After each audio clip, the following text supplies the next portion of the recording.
That's how I feel right now. He is the winner of our MEPS simulator competition. Each of his FPV drones looks as beautiful as a work of art. Next, let's take a close look at this handsome, cute, and careful man. How did you get into FPV hobbies? And how do you know and get connected with MEPS? I started flying FPV in May 2021. I first started in the simulator, and as soon as I could fly, I bought my first FPV drone. It was a tiny 2.5-inch Cinewhoop with a DJI digital FPV system in it.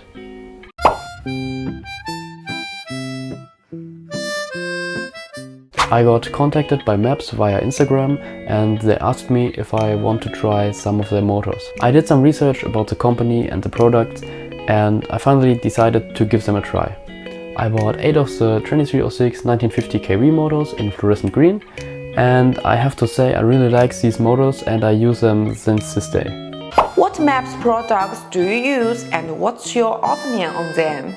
So far I tried the 2306 1950 kV motors from MEPS. They are really lightweight and more efficient than others.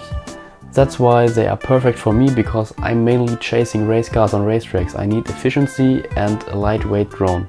I also tested the 2806.5 1300 kV motors on my 7-inch drone, which is mostly used for cinematic flying, but also on drift events. I also have MEPS 1103, 1404, 2004 and 2207 motors, but I have to finish some builds before I can test these. Can you introduce some of your FPV drones and setups? The first drone I want to introduce is my 5-inch drone.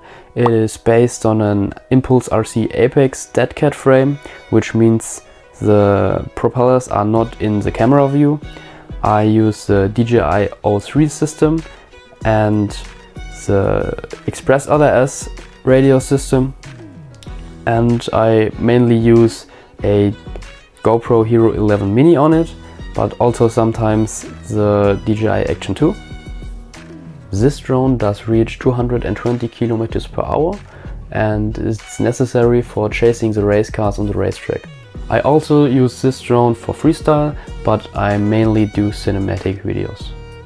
Next I want to show you my 5-inch racing drone. It runs on HD0 and this aerodynamic design is made by myself, and it uses all MEPS parts. MEPS ESC, flight controller, propellers and the MEPS 2207 motors. It should reach around about 280 or 300 km per hour, but I still have to test it. Last year this drone reached about 250 km per hour, but I want to break my personal record. This is one of my Cinewhoops. It is based on the Cinerock 25 and uses the DJI O3R unit, but I also fly it with a naked GoPro Hero 8. I mainly use this drone for filming nearby people or flying through car windows, but you can also use it for flying through a company and doing real estate or something like that. This little guy is my 3.5-inch freestyle drone. It is lightweight, it weighs under 250 grams, uses the DJI O3R unit and is mainly used for having fun and freestyling at the field. Such a small light drone is easier to fly at many places where you can't fly bigger drones, or you are not allowed to fly bigger drones, and you won't disturb anybody because they are smaller, lighter, quieter and more safe. Here's my 7-inch drone. It's based on the iFlight Camera 7. It uses the MEPS 2806.5 1300 kV motors, and this thing is an absolute beast. You can freestyle this drone, you can do cinematics on it. I mainly use it for cinematic cruising with a Sony ZV-E10 mounted on it, but if you put a GoPro 11 on it, you can freestyle this thing like a 5-inch on the field. This drone runs on INAV instead of Betaflight, and it has fully return to home and position hold, so it is much safer to fly longer distances. I also used the 7-inch on a drift event and it did really great. The last drone I want to show you today is my X8 Cinelifter. It is based on the Holy Brocopis Cinelifter frame. It uses the DJI O3 system, and I have the Zcam E2 cinema camera on it.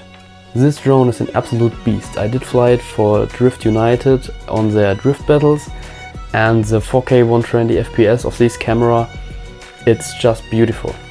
Flying such big drones is a lot of fun, but you also have a big responsibility because it's much more dangerous than smaller drones. Which radio controller and goggles do you use?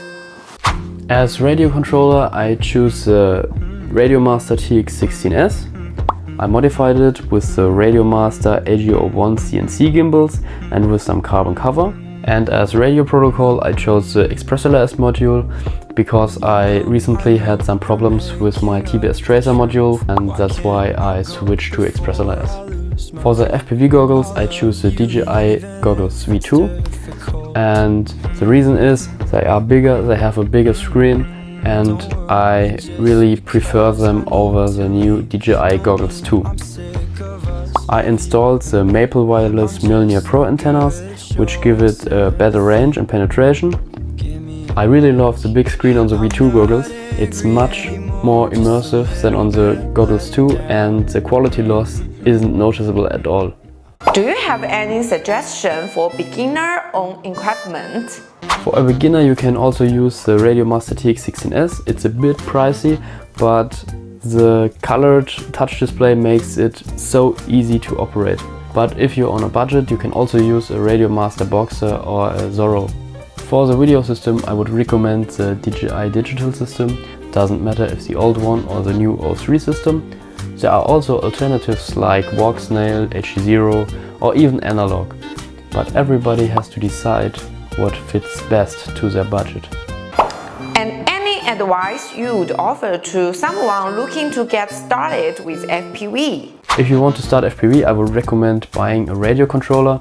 You can use a cheap one, a more expensive one, doesn't matter. But you should try it in the simulator first to see if FPV is something for you, or if you want to spend a lot of time and money into this hobby.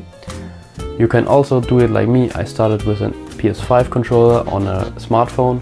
It wasn't the best idea, but it also worked.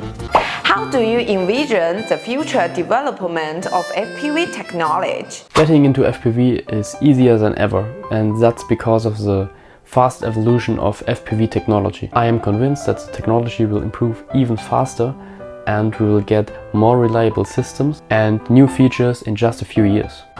As a pilot, what type of flying do you typically enjoy? What's your style of FPV flying?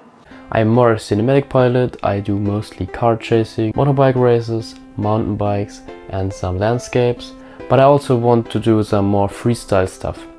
Here are some examples of my flights.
That's it for my interview. Thanks for letting me be a part of it, and we will see us next time. Bye. Thank you for joining our interview and wish you happy flying.